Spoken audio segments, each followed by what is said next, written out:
Hey guys, this is Pad. Before the working day begins, here we are in London again.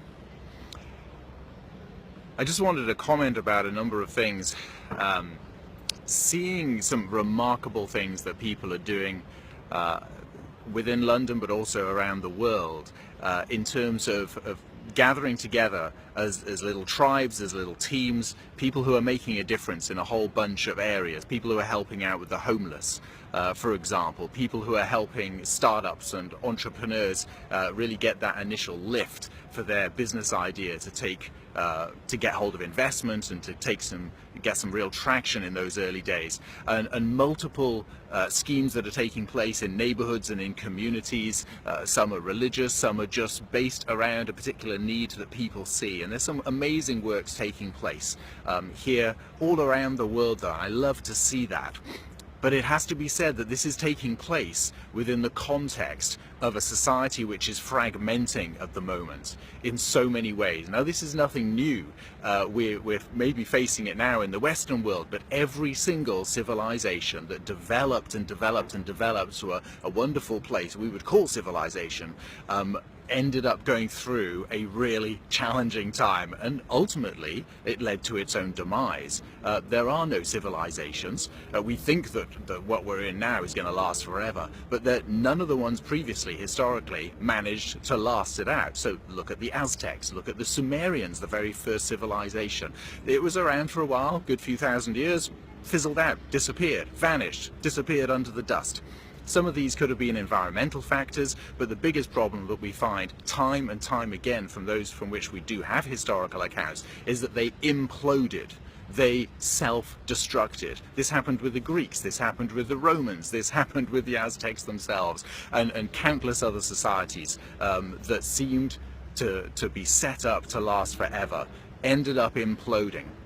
And there are certain traits to each one of those societies that we could be looking at, and just a couple of those things that we could look at. An incredible self-obsession seemed to take hold of the individuals, where their own needs began to become more important than those of the people around them, the society, the culture in which they lived. There was an over-reliance on the governmental bodies and powers, looking to them rather than a self-reliance, looking to the government to provide the solutions and the answers to everything. And where people are breaking out and producing some really great ideas at the moment, they're just not ignoring the system, but they're doing something different. They're not waiting for somebody to come along, but they're taking initiative and providing some great ideas, just gathering together to find something to do together. It seems to be that we need to return to those little tribal units to make a difference these days. And that return to tribal life, I think, is absolutely key for us. Now, there's something about society as it's fragmenting at the moment that is leaving people isolated. It's leaving people unanchored. It's leaving them hopeless, and some hopeless people swing into being reckless. And it's those reckless acts that get into the newspapers very often. But the problem is that there's this instability, this monotony, this powerlessness that seems to be perpetuated through our current culture, drives people into that place of either imploding or exploding. And we need to return to a place of balance. In order to help us to manage that, I believe that we need to return to a more tribal way of looking at ourselves within a mini community of some sort. I believe that every individual needs to belong to a tribe of some sort, a tribe that will meet their needs. Statistically, people who are part of a tribe, who say that they have a sense of a tribe that they belong to, they're happier, they're healthier, they're actually wealthier, they feel richer. I don't just mean financially, although that can happen too, but they feel wealthier, more abundant, like their lives have got more meaning and purpose. Tribes are not perfect, they can't answer all of our needs, but they do go a long way to answering some of those core needs that each one of us have. So tribes really help us to provide a need for connection. Every individual has a need to feel connected, to feel loved, to feel part of a wider community. Everybody has a need for a sense of significance, and your place in the tribe can give you that opportunity to feel significant somewhere. Doing the things that you do. You have got unique talents, you've got unique abilities, and those abilities you can deliver to the tribe in all sorts of different ways, and that inside gives you a sense of significance. It can't not do that. The tribes also give you a sense of certainty. There is a comfort in knowing that you can rely upon people because you know them. You really know them. You know what you can ask of them to do, you know what you wouldn't be looking for them to do, and you know what you can do for them. So that sense of certainty with the shared values of the tribe is really, really key. And with that, the certainty also comes from a sense of boundaries. Every tribe has boundaries. It helps to form their identity, what it is they stand for, what it is they're prepared to accept, what it is they're not prepared to accept, and those are key things.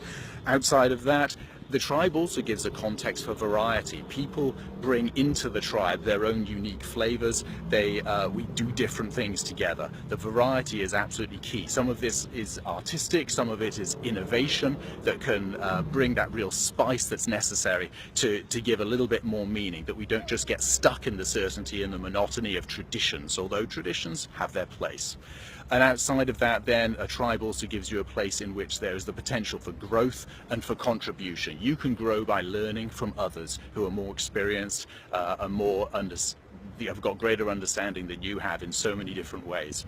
And the contribution, you can really be seen to make a difference to the tribe and introduce something which will outlast yourself. As you become an elder within a tribe, you could be introducing and contributing to the lives of the younger ones, and that will outlive you, and that's a wonderful thing. You can actually feel that you're giving some sense of legacy.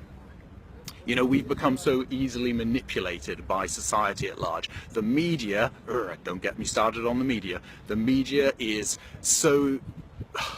It's like peer pressure amplified massively. In fact, the media is influencing the peers around us as well as our own minds, and that is reinforcing the messages that we're getting. And it's distorted. It's full of lies as far as I'm concerned. Let's not go there too deeply, but we need to move our own thinking to separate it from the messages of the media. Just turn the news off is a good start, okay? The news itself is built as entertainment these days, and it's built in order to stir people up rather than to actually inform us about what's really going on in the world. Who selects what's going on in the news? Sheesh, don't get me started. It's time for us to face up to our own responsibilities, and to do that within a tribal setting. It's time to find the tribe, and that's why we started the Authentic Self-Leadership Tribe in the middle of London. So if you find yourself in London, you're able to join us. The first one is next Tuesday. Depends when you're hearing this, but July the 18th, 2017, we're kicking this off. We've already got a small band together, a little mix of business owners. We've got people from the legal world, we've got the military, we've got charities involved as well. So we've got this little band, a growing band of individuals who are coming together to discuss some of the vital issues that we're facing. But it's self-leadership is the big message that we are seeking to promote, is that we have our own responsibilities to take. We got some remarkable speakers in. Each month we'll be gathering, we'll bring in a different person covering off different areas. The first one is Floyd Woodrow, who's a former major in the SAS, but we've got many others lined up for the months to come. It would be wonderful if you can join us.